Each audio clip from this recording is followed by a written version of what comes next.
नमस्कार जय जगन्नाथ क्रिएटिव ओडिशा को आपन स्वागत करछि मु गणेश। आज आम कथा दर्शक बंधु फार्मर आईडी आपण माने किपरि बनैबे ओ फार्मर आईडी बनैले आपण किपरि बेनिफिट पाइबे को बेनिफिट क्राइटेरिया फार्मर आईडी निहाती आवश्यक और फार्मर आईडी थिले आपण को बेनिफिट पाई परिबे से विषय हम वीडियो डिटेल्स कथा हबा। जो माने हम चैनल को नुवा विजिट करचंती तो हम चैनल सब्सक्राइब करिवे लाइक करिवे शेयर करिवे। तो फार्मर आईडी से हम डिटेल्स जानिया। फार्मर आईडी तरफ आपन गोटे फार्मर बोली गोटे आईडी दिया जाए जोटा कि आपन वोटर आईडी के आधार कार्ड जो प्रकार सब अच्छी सब लोक फार्मर मान गोटे फार्मर आईडी थाए ना आपन बेनिफिट बहुत सारा बेनिफिट पाई परिबे। आपन जल सूचना जो सौर जल निधि डीबीटी आपन आदरे आपन जो चाष जमी की जल प्रदान करबा पई आपन चाहूचंती गवर्नमेंट तरफ सब्सिडी बा फ्री आकार रे आपन जो फार्मर आईडी थिबा आपन एटा पाई परिबे। ता सहित आपन ट्रैक्टर किनुचंती कोनसी कृषि जंत्रपाति किनुचंती बलद किनुचंती हल करिया पई कोनसी जंत्रपाति किनुचंती किबा सीड्स मंजी बिहन पई मंजी किनुचंती आपन डीबीटी माध्यम रे आपन को जो सब्सिडी माध्यम रे आपन बुकिंग करूचंती। तापर आपन जदि आपन जल सुविधा नै जल सुविधा पे नलकूप करूचंती बोरवेल करूचंती तो एही सब पई आपन फार्मर आईडी दरकार। ता धान बिक्री करिवे धान अमल होला पर जो बिक्री करिवे किंबा डीलरशिप को देबे किंबा आपण मंजी किनिबे धान पई बिहन किनिबे जेतबेले भी आपन जेतबेले फार्मर आईडी दरकार। फार्मर आईडी थिले आपन गवर्नमेंट तरफ बहुत किछि बेनिफिट जो फाइनेंशियल बेनिफिट पाई परिबे। तो फार्मर आईडी किपरि बनैबे तो फार्मर आईडी बनाइबा हेले आपन को कोन करबे ए देखंतु आपन लिस्ट देखिबे आपन जदि अप्लाई करिसंती किंबा आपन को फैमिली कार फार्मर आईडी अछि बापांकर अछि ताले तार मध्ये अप्लाई करिकि आपन करि परिबे।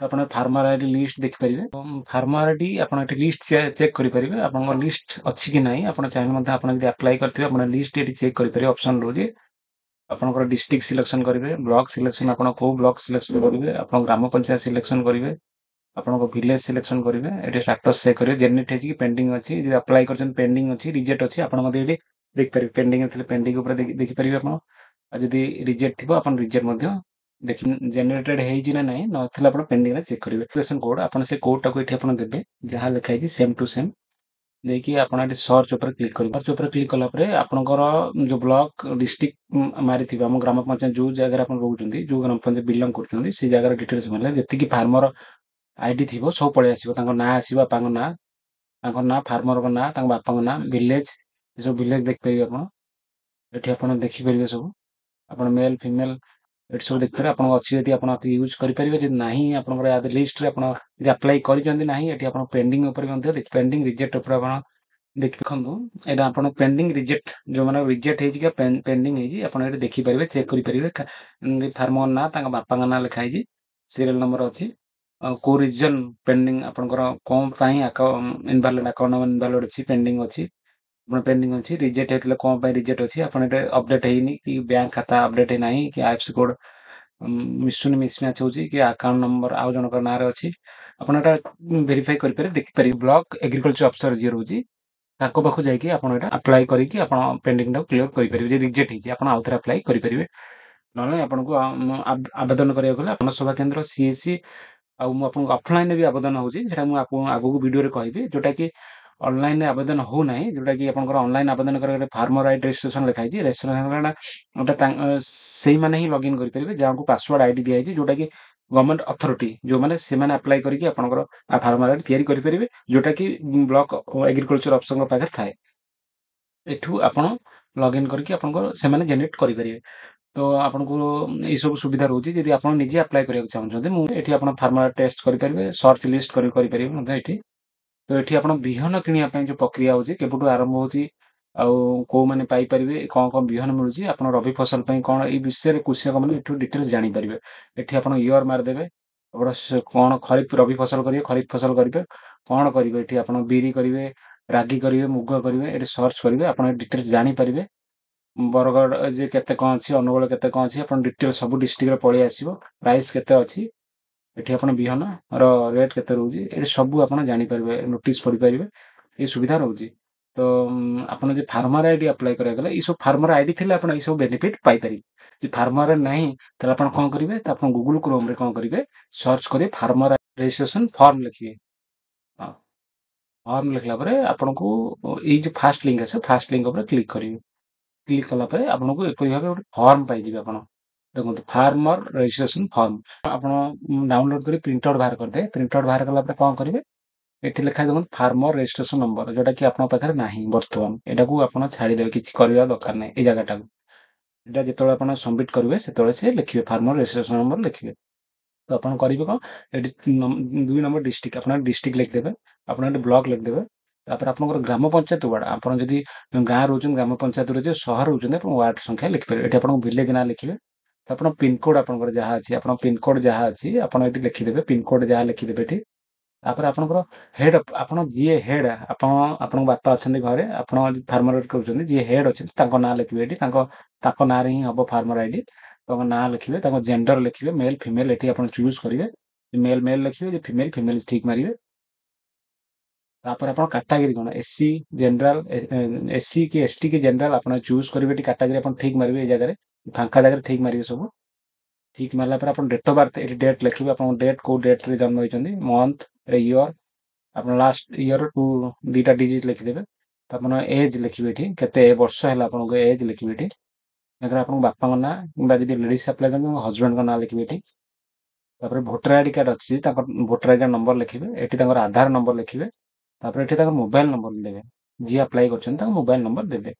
ତାପରେ ଏଠି ଫ୍ୟାମିଲି ମେମ୍ବର ଡିଟେଲ୍ସ ଦେବେ, ତାଙ୍କ ଫ୍ୟାମିଲି କୋଉମାନେ ରହୁଛନ୍ତି, 1 2 3 ଲେଖା ହେଇଛି, ଯେତେ ଜଣ ଅଛନ୍ତି ସବୁ ଲେଖିବେ।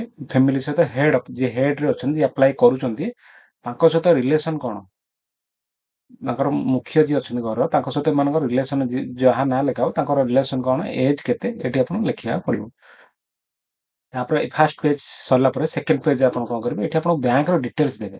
ଡିଟେଲ୍ସ କଣ, ଏଠି ଆପଣଙ୍କର ଆକାଉଣ୍ଟର ନାଁ ଯାହାର ଅଛି, ଯାହା ନାଁରେ ଆକାଉଣ୍ଟ ଅଛି, ଯିଏ ଆପ୍ଲାଏ କରୁଛି ତାଙ୍କ ଆକାଉଣ୍ଟ ନାଁ ଏଠି ନାଁ ଲେଖିବେ ତାଙ୍କର।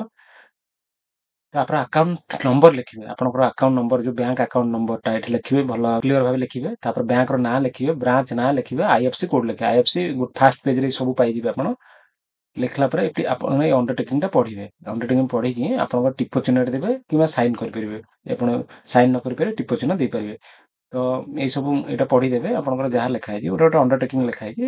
ତା ସହିତ ଆପଣଙ୍କର କିଛିଟା ଡକୁମେଣ୍ଟ ଆଟାଚ୍ କରିବାକୁ ପଡିବ। ଏଇଟା ଯିଏ ଆପ୍ଲାଏ କରୁଛନ୍ତି ଘରର ହେଡ୍, ତାଙ୍କ ଭୋଟର ଆଇଡି କାର୍ଡ ଦରକାର, ବ୍ୟାଙ୍କ ପାସବୁକ୍ ଯୋଉଟା କି ଆପଣ ଲେଖିଲେ ସେ ପାସବୁକ୍ କପି ଜେରକ୍ସ ଦରକାର।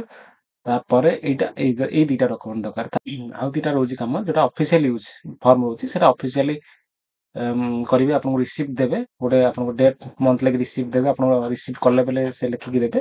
ତ ଗଲା, ତ ଆପଣ ଏଟା ଫିଲ୍ଅପ୍ କରିକି ଆପଣ କଣ କରିବେ, ଆପଣ ଯିଏ ଗାଁ ନିକଟସ୍ଥ ଆପଣ ବ୍ଲକ ଏଗ୍ରିକଲଚର ଅଫିସର ଅଛନ୍ତି, ଆପଣଙ୍କ ଗାଁ ହଉ ସହର ହଉ, ଯୋଉ ଜାଗାରେ ଆପଣ ଯୋଉ ଚାଷୀ ବି ଆପ୍ଲାଏ କରୁଛନ୍ତି, ନିକଟସ୍ଥ ଏଗ୍ରିକଲଚର ଅଫିସର ପାଖକୁ ଏଇ ଫର୍ମ ସହିତ କିଛିଟା ଡକୁମେଣ୍ଟ, ଯୋଉଟା ମୁଁ ଦିଟା ଡକୁମେଣ୍ଟ କହିଲି, ଏଇ ଡକୁମେଣ୍ଟ ଦିଟା ନେଇ ଆଟାଚ୍ କରିକି ନେଇକି ଯିବେ। ଆଟାଚ୍ କରିକି ନେଇକି ଗଲା ପରେ ଆପଣ ସେଟା ସବମିଟ୍ କରିବେ, ଯେ ସାର୍ ମୁଁ ଫାର୍ମର ରେଜିଷ୍ଟ୍ରେସନ କରିବାକୁ ଚାହୁଁଛି, ଆଉ ମୁଁ କରିବାକୁ ଚାହୁଁଛି, ଫର୍ମ ଫିଲ୍ଅପ୍ କରିକି ନେଇ ଆସିଛି। ସିଏ ତାଙ୍କର ଲଗ୍ଇନ୍ କରିକି ଆପଣଙ୍କ ଆଇଡି ପାସୱାର୍ଡ ଦେଇକି ସେ ଲଗ୍ଇନ୍ କରିକି ଆପଣଙ୍କ ଡକୁମେଣ୍ଟ ଯାହା ଯାହା ଲେଖିଥିବେ ସେ ଅନଲାଇନରେ ଚଢେଇକି ଆପଣଙ୍କୁ ଅନଲାଇନରେ ଚଢେଇ ଦେବେ। ଅନଲାଇନ ଚଢେଇଲା ପରେ ଆପଣଙ୍କୁ ନେକ୍ସଟ ପେଜ, ଆପଣଙ୍କର କାମ କଣ, ସେ ଅନଲାଇନ ଚଢେଇବା ପାଇଁ ଆପଣ ଟାଟସ୍ ଚେକ୍ କରିବେ। ଏଠି ଆପଣ ଫାର୍ମର ଲିଷ୍ଟ, ଫାର୍ମର ଆଇଡି, ଟାଟସ୍, ଏଠି ଆପଣ ଟାଟସ୍ ଦେଖିପାରିବେ କିପରି ନା, ଆପଣ ଯୋଉ ଆଧାର ନମ୍ବର ଦେଇଥିବେ, ଭୋଟର ଆଇଡି କାର୍ଡ ନମ୍ବର ଦେଇଥିବେ, ଆପଣ ନମ୍ବର ଦେଇକି ସବମିଟ୍ କରିବେ। ସବମିଟ୍ କଲା ପରେ ଆପଣ ଦେଖିବ ପେଣ୍ଡିଂ, ଆଇଦର ଆପଣଙ୍କର ରିଜେକ୍ଟ କି କଣ ଆପଣଙ୍କ ଦେଖେଇଦବ ଟାଟସ୍, ଯୋଉଟା କି ଆପଣଙ୍କୁ ସପ୍ତାହେ ଭିତରେ ପରେ ଆପଣ ଚେକ୍ କରିପାରିବେ। ତ ତାପରେ ଆପଣ ଫାର୍ମର ଲିଷ୍ଟ ଏଠି ମଧ୍ୟ ଆପଣଙ୍କୁ ଯୋଉଟା ମୁଁ କହିଲି ଆଗରୁ ଦେଖଉଥିଲି ଚେକ୍ କରିପାରିବେ। ଏଠି ଆପଣ ଫାର୍ମର ଆଇଡି, ଆପଣଙ୍କର ଫାର୍ମର ଲିଷ୍ଟ, ଆପଣଙ୍କର ଭିଲେଜ ନାଁ ଦେଇକି ଆପଣ ଯଦି ହେଇଯାଇଛି ଆପଣ ଲିଷ୍ଟ ଚେକ୍ କରିପାରିବେ। ଆପଣ ଫାର୍ମର ଆଇଡି ଲେଖିକି ରଖିପାରିବେ। ଯେତେବେଳେ କୌଣସି ସିଟ୍ସ ଆପ୍ଲାଏ କରୁଛନ୍ତି, ଆପଣ ବିହନ ପାଇଁ ଯେତେବେଳେ ଆପଣ ଗଭର୍ଣ୍ଣମେଣ୍ଟରୁ ଆପ୍ଲାଏ କରୁଛନ୍ତି, କିମ୍ବା ଆପଣ କୌଣସି ପାଣି ଉଠା ଜଳ ସୂଚନା ପାଇଁ କୌଣସି ନଳକୂପ ବୋରିଂ ପାଇଁ ଆପଣ ଗଭର୍ଣ୍ଣମେଣ୍ଟରୁ ଆପ୍ଲାଏ କରୁଛନ୍ତି, କିମ୍ବା ଆପଣ କୌଣସି ଯନ୍ତ୍ରପାତି କିଣିବା ପାଇଁ ଆପଣ ଆପ୍ଲାଏ କରୁଛନ୍ତି ସବସିଡି, ସେତେବେଳେ ଆପଣଙ୍କୁ ଫାର୍ମ ଆଇଡି ନିହାତି ଆବଶ୍ୟକ ପଡିବ। ସେ ଫାର୍ମ ଆଇଡିଟା ସେତେବେଳେ ଦେଲେ ଆପଣ ବେନିଫିଟ୍ ପାଇପାରିବେ। ତ ଏପରି ଭାବେ ଫାର୍ମର ଆଇଡିର ୟୁଜ୍ କରିପାରିବେ ଆପଣ ଓ ବେନିଫିଟ୍ ପାଇପାରିବେ। କିପରି ଲାଗିଲା ନିଜର ମତାମତ ଜଣେଇବେ। ରହୁଛି, ଜୟ ଜଗନ୍ନାଥ। ପୁଣି ଦେଖା ହବ ନୂଆ ଭିଡିଓରେ।